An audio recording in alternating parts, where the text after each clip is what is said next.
Welcome back to the deep dive. Today, we're looking into something that started, well, almost randomly. We were looking at randomly selected biblical verses, but they ended up painting this incredibly coherent picture, almost like a legal case, about the Old Covenant. It's fascinating, isn't it? How sometimes randomness reveals a pattern. Exactly. And the real puzzle piece, is what we're calling the Ariel Anomaly. Basically, during this randomized pick, one verse, Isaiah 29.1, came up twice, That's right. which put Jerusalem, the city of David, right at the center. So what did this anomaly actually unlock for us? Let's dig in. Well, that verse, Isaiah 29.1, and the word Ariel, it's got this amazing dual meaning. Yeah. On one hand, it means Lion of God.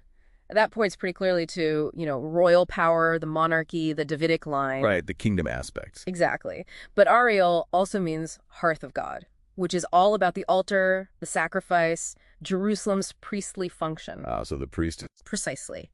In that one word, flagged by this anomaly, you have the two main pillars of the whole Israelite covenant system, kingdom and priesthood. It's sort of a code word for the whole setup. Wow, okay, so that sets the stage.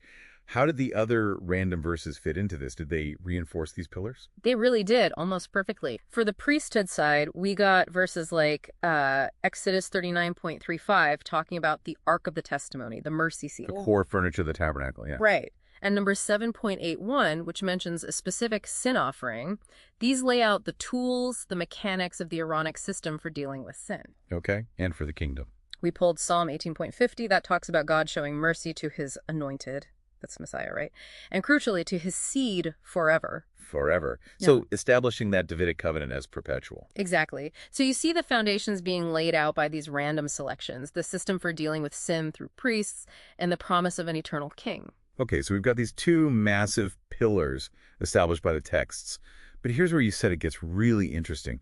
The texts don't just leave it there, do they? No, they don't. And this is the crucial turn. Almost as soon as these systems are described, you get this powerful internal critique. Like in Jeremiah 6.29. What does that one say? It uses this metaphor of metallurgy, refining metal. But it says the bellows burn fiercely, the lead is consumed by the fire, but the refining goes on in vain. The wicked aren't removed. So the process itself failed. Catastrophically failed is the implication.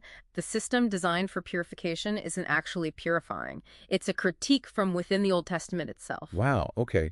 And then you mentioned Hebrews. Yes, Hebrews 7.18. This is, it's about as direct as you can get. It talks about a disannulment, basically, a setting aside of a preceding commandment because it was inherently weak and useless. Weak and useless.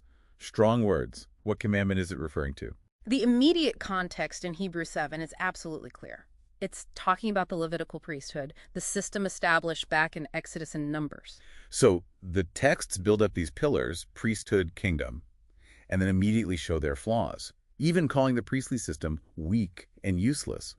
It really does sound like you said, a legal proceeding. It has that feel, doesn't it? A cosmic legal proceeding. Yeah. The case being made is that the Aaronic priesthood, because of its weakness, could only remind people of sin year after year. It couldn't actually perfect anyone or truly fix the problem. Okay. And the earthly kingdom, the Davidic line, despite that forever promise in Psalm 18, also faced judgment for unfaithfulness.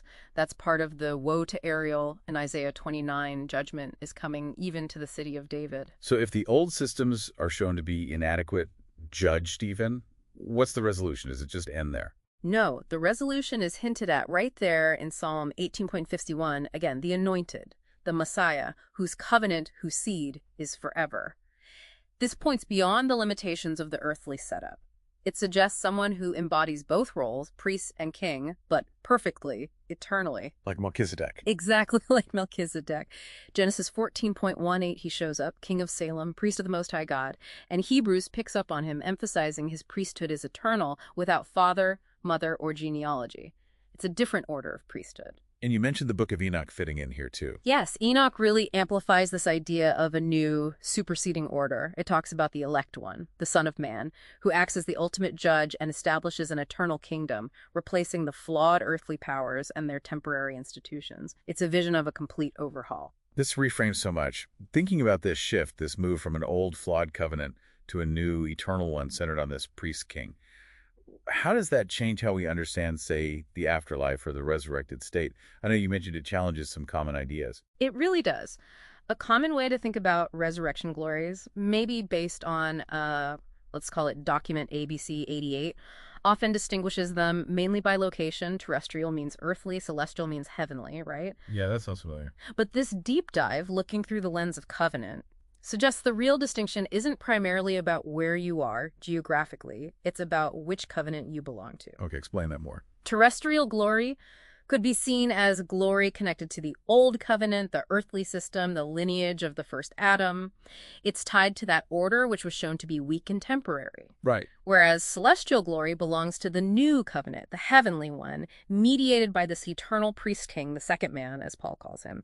The glory comes from a different source, a different administration. Its nature is heavenly, eternal, not just its location. So it's less about geography and more about your covenantal standing, your relationship to either the old temporary system or the new eternal one. Exactly. And even the different kingdoms mentioned, kingdom of heaven, kingdom of the Son of Man, kingdom of God, they can be understood